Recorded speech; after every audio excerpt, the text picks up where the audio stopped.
पिता आपण मानक मो चैनल को बहुत बहुत स्वागत। मु आज आपण मानक पय चित्ता लगे अमावास्या चितौ पिठा रेसिपी नै के आछि सेटा पुनी मो के डिफरेंट वे बनै छी। तो आपण माने ए आगुर तो चितौ पिठा खीरा पके खाइथिबे निहाती, किंतु मु एटा टिके डिफरेंट वे बनै छी। आपण वीडियो देखन प्रथम रु शेष पर्यंत आ प्रोसीजर मु पूरा स्टेप बाय स्टेप बताइ छी। आउ जदि आपण प्लेन चितौर रेसिपी आना पाइ चाहउछथि ताले मु आर वीडियो आगुर ऑलरेडी पके सारथि, आपण मानक लिंक दे देबी डिस्क्रिप्शन आपण जाके देखि परिबे। आशा करूँ आज वीडियो आपको पसंद आस वीडियो भल लगे वीडियो को लाइक कर दूँ, चैनल को सब्सक्राइब कर दूँ, पाखे बेल आइकन को दबाई दें नोटिफिकेशन सर्वप्रथम आपको पाखे पहुँच पाए। तो चलते स्टार्ट करिए आज वीडियो। चितौ पिठा बनवाई मुझे मेजरमेंट कप्रे 2 कप अरुआ चाउल नहीं आउ सेम मेजरमेंट कप्रे मु आधा कप बिरी नहीं। एबे आमे ए सब को भल भाव में गोले देकी ताधरे आमे पानी दे दबा आको 7 ରୁ 8 घंटा पर्यंत भिजेकी रखी नबा। आपण चाहिए आप ओवरनाइट रखिपारे और सकालू बाटी पारे। देखो ये 7 ରୁ 8 घंटा पर चाउलटी भल भाव में भिजी जाइए। चलतु यहाँ को फाइन पेस्ट बन नवा।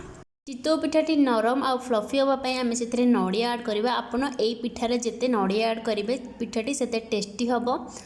तो चलतु नड़िया को चाउल और बिरी सहित देकी भल भाव में फाइन पेस्ट बन नवा।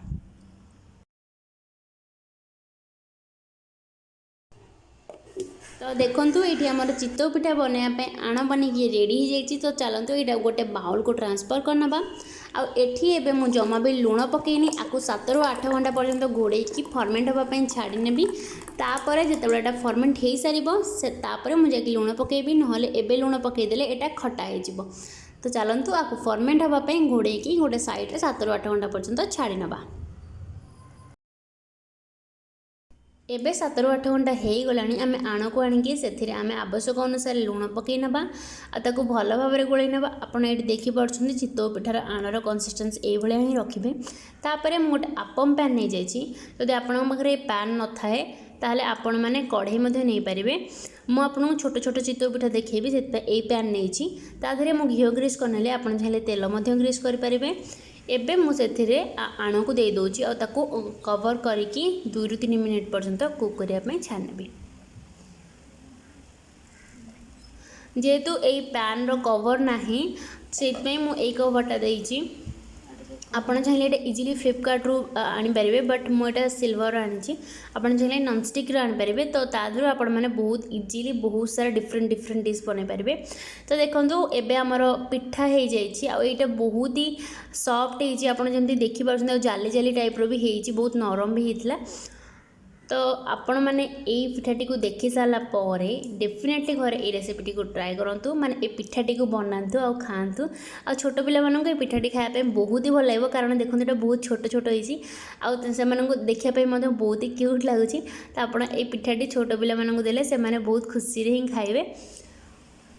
एबे सबतक पिठा मु पैन नु काढ़ी नहीं आपन को देखो पिठाटी केते सॉफ्ट होती।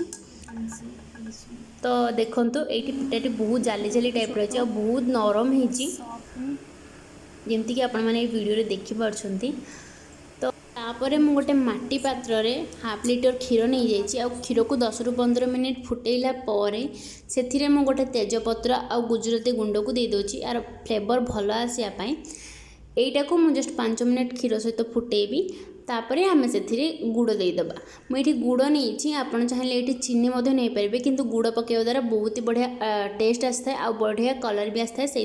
ओनली कलर और टेस्ट ही मुझे गुड़टा पकई गुड़टा पकईकी 2 मिनिट क्षीर सहित गोलाई ने जमती कि गुड़टा भल भाव में क्षीर सहित मिसीज। तापर आम जो पिठाटी जो बनई रखते आम ए क्षीर में देदेबा। तो देखो क्षीर कलर केते सुंदर देखा आपन को पिठाटी देखुची पिठाटी केम देखा आपन ये रेसिपी देखला पर डेफिनेटली घर थे ट्राए करूँ।